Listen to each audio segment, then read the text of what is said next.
Un dessert très sympa réalisé d'avance. Commencez par éplucher les bâtonnets de rhubarbe, puis les faire mariner en saupoudrant du sucre en poudre pour faire perdre toute l'acidité. Laissez mariner 1 à 4 heures selon l'acidité recherchée dans la rhubarbe. Pour le gingembre, épluchez-le avec un petit couteau.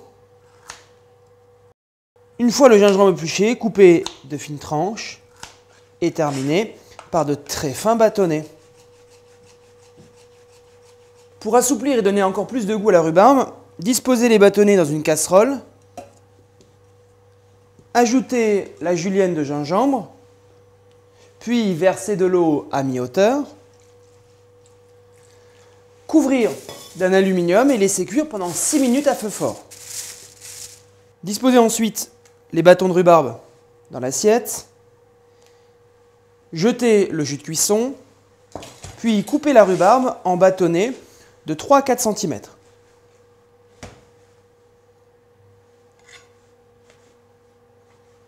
Dans une poêle chaude, faire caraméliser le miel,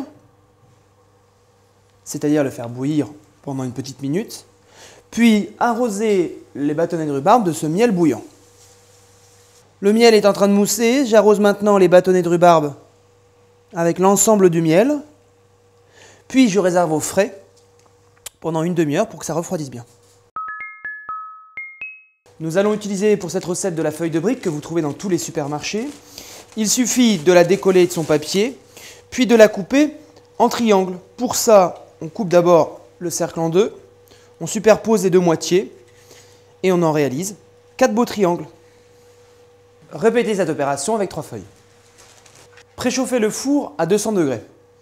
Pendant ce temps, disposez un bâtonnet de rhubarbe sur chaque triangle de feuille de brique, puis le roulez pour obtenir un petit bâtonnet. Posez ensuite ces rouleaux sur une plaque allant au four. Cuire au four 4 minutes à 200 degrés.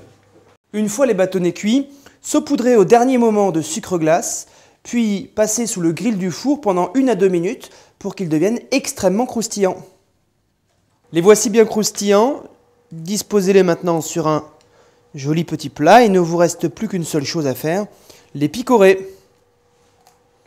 N'hésitez pas à cuire vos bâtonnets de rhubarbe la veille et les caraméliser au dernier moment.